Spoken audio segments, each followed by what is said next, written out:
Bom dia a todos, sejam bem-vindos a mais um vídeo da Valorama. Hoje, segunda-feira, dia 26 de dezembro de 2022. Dia com todos os mercados do mundo fechado, nós aqui no Brasil estamos com um pregão de forma normal e vamos trazer algumas novidades do que está acontecendo principalmente no cenário nacional.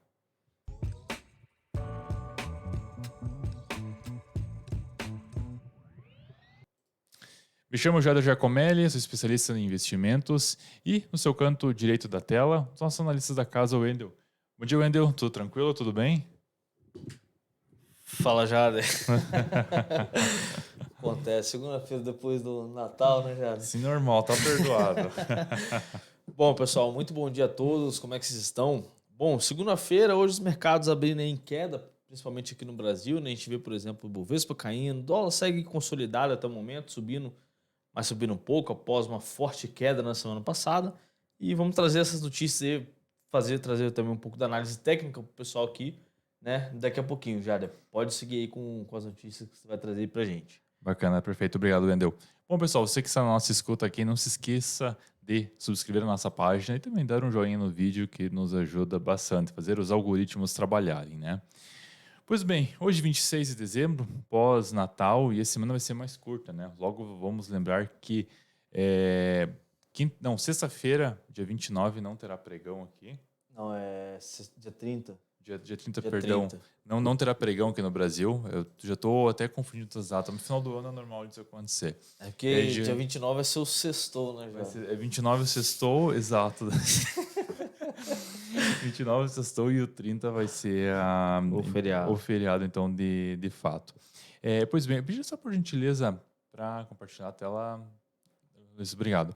Bom, só que hoje é um dia um pouco, digamos assim, um dia muito atípico, porque é feriado nos principais países, Estados Unidos e na Europa. Aqui na área em vermelho, esses são os países que hoje estão com as bolsas fechadas, né? Então, hoje em dia que está sendo bem, digamos assim, não é normal, né? Mas, assim, depois do Natal, é de costume ser feriado nesses países, né? Mas vamos falar dos mercados que estão trabalhando hoje, que estão operando, né? Então, aqui nós temos Ásia. O mercado asiático, ele acabou abrindo. Então, na China, por exemplo, não é feriado, né? A China tem um outro calendário. Ela acabou fechando positivo no dia de hoje. O resto das informações são tudo relativas à sexta-feira passada.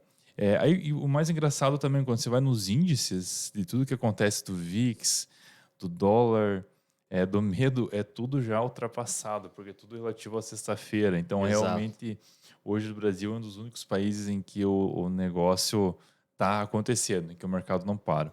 E no calendário econômico de hoje nós tivemos também algumas informações, obviamente relativas ao Brasil. Confiança do consumidor veio em 88, o anterior era 85, quanto maior, melhor. Então veio ali um percentual aí positivo, digamos assim. E também tivemos o Boletim Focus, que trouxe algumas informações aí relativas à perspectiva futura do Banco Central para a inflação, para a taxa de câmbio, para a Selic. No câmbio, houve pequenas oscilações, 5,27 para tal dólar em 2023, 5,26 em 2024. Quanto à Selic, hoje nos atuais 3,75 é para ter uma queda para 12% para 2023 e uma queda de 9% para 2024.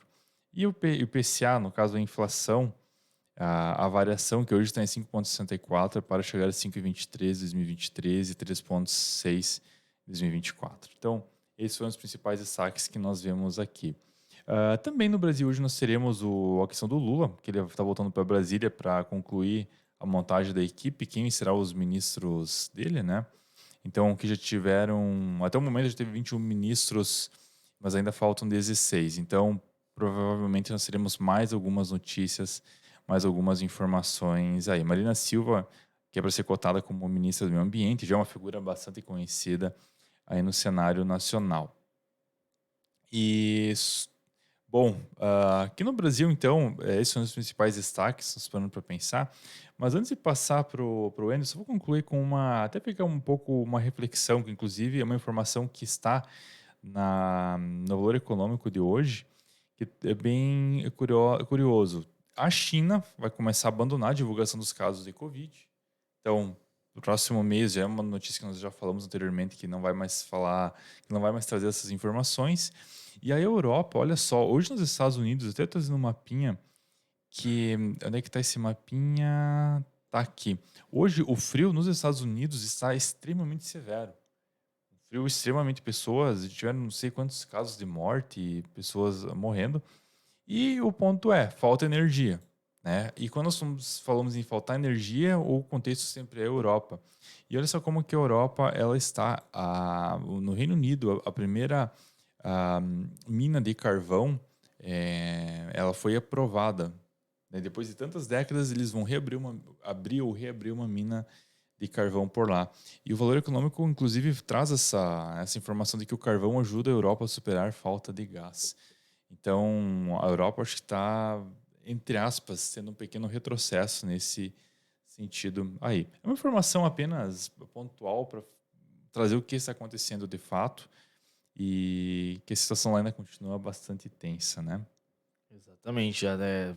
Questionando essa questão que você falou do carvão, isso aí, não sei se você vai lembrar, mas você trouxe essa notícia pra gente lá pro meados de agosto, ali, mais ou menos. Você já falou que a Europa estava buscando ali outras fontes de energia, né?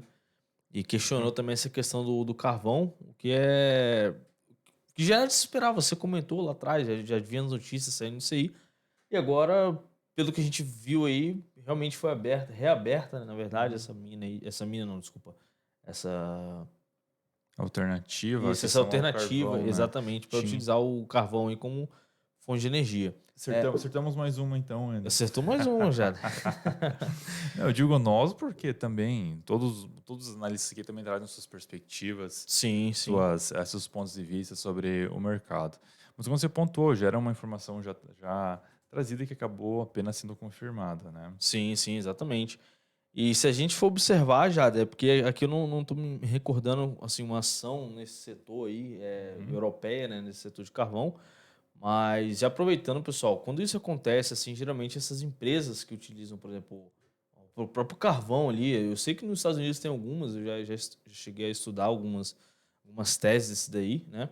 E lá fora, por exemplo, quando saíam as notícias dessas, realmente impactava o preço das ações, né, dessas Uhum. empresas. Então, esse é por exemplo, um cenário para a gente ficar observando. A gente vê que realmente, se criou agora uma nova demanda ali pelo carvão, geralmente as empresas que trabalham com isso aí tendem a valorizar as suas ações, né, já. Esse é um movimento muito comum que a gente vê aí no mercado.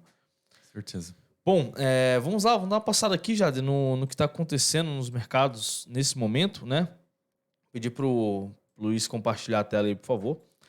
Dá uma passada aqui no dólar primeiro, tá, Jade? O dólar que veio uma semana aí bastante pessimista na semana passada, um movimento de queda muito forte, né? O dólar chegou a cair cerca de 2,84%, chegou a abrir no 5,34, encerrou no 5,18, né? Então uma queda muito forte que tivemos no dólar aí na última semana. Vale ressaltar que você que assim bate o olho no gráfico e não consegue entender muita coisa, a gente tem, por exemplo, essa linha de tendência que eu tracei aqui para vocês, né? É exatamente uma linha que indica aí qual é a tendência em vigor no mercado. A gente tem, por exemplo, a linha de tendência de alta e a linha de tendência de baixa. Como a gente pode observar, várias vezes o preço tende a tocar nessa linha de tendência de baixa e ela está resistindo bastante. Desde lá, se a gente for observar, desde lá de julho desse ano, né? Que é onde ela tocou a primeira vez. Enfim, nessa consolidação que ela tocou várias vezes, você pode ver que ela não conseguiu romper essas regiões aqui por muitas vezes. Na semana passada ela Uhum. tocou novamente nessa região, né? E voltou a cair e fechou na casa dos 5,18. O dólar ainda sai consolidado desde lá de julho também, né? A gente vê que, por exemplo, não tem direção o dólar, né? A gente vê que o mercado tá totalmente lateral, toca em 5,40, cai, toca no 5,18, sobe. Então, basicamente, esse é o movimento do dólar que a gente está observando, né? Na semana passada ele chegou a romper regiões interessantes de preço, como por exemplo 5,20. A gente pode observar que foram várias toques aqui no 5,20, ele não chegou a perder essa região. Semana passada ele perdeu, até o momento ele está subindo novamente para o 5,19, deve buscar ali o 5,20 para depois testar essas regiões aqui na casa dos 5,14, 5,15 aí, que na minha opinião é o suporte mais forte pro dólar, tá, Jada? Então vamos ficar de olho aí pro dólar nessas próximas semanas. E o Bovespa, por outro lado, segurou bem na sua média de 200 períodos, né, uma média móvel de 200 períodos, né, um ponto de suporte muito forte para o indicador. Na semana anterior ele tinha rompido essa média para baixo, né? E na semana passada a gente teve o que a gente chama de contra-ataque, né? Onde ele rompe por um lado e na semana seguinte ele devolve tudo aí e fecha acima da média, demonstrando aí uma força compradora para o Ibovespa, né? Então vamos ficar de olho aí. Esses dois movimentos foram bastante interessantes, principalmente na semana passada, né? Onde a gente teve, por exemplo, esse contra-ataque do Ibovespa e a falta de interesse no dólar ali na semana passada, onde a gente viu a moeda sair de 5,34 para 5,18. Né? Então vamos ficar de olho nesses pontos técnicos aí que realmente pode ser bastante relevante para essa semana. Bom, Jada, essa foi a análise técnica que eu queria trazer para o pessoal, né? Tanto para o Bovespa, tanto para o dólar. Né? Já aproveitando, já gostaria de encerrar aqui minha parte, né? Gostaria de agradecer a presença de vocês aí. Grande abraço a todos aí. Até mais. E não esqueça de deixar seu like no nosso vídeo, tá bom? Grande abraço a todos e até mais. Tchau, tchau. Perfeito, obrigado, Wendel. Bom, pessoal, então foram os principais destaques até o momento. Um dia sem muitas novidades até a presente hora. E voltaremos no final do dia também com mais informações. Certamente teremos mais alguns destaques do dia. Então, desejamos a todos um excelente dia com excelentes negócios. Até mais.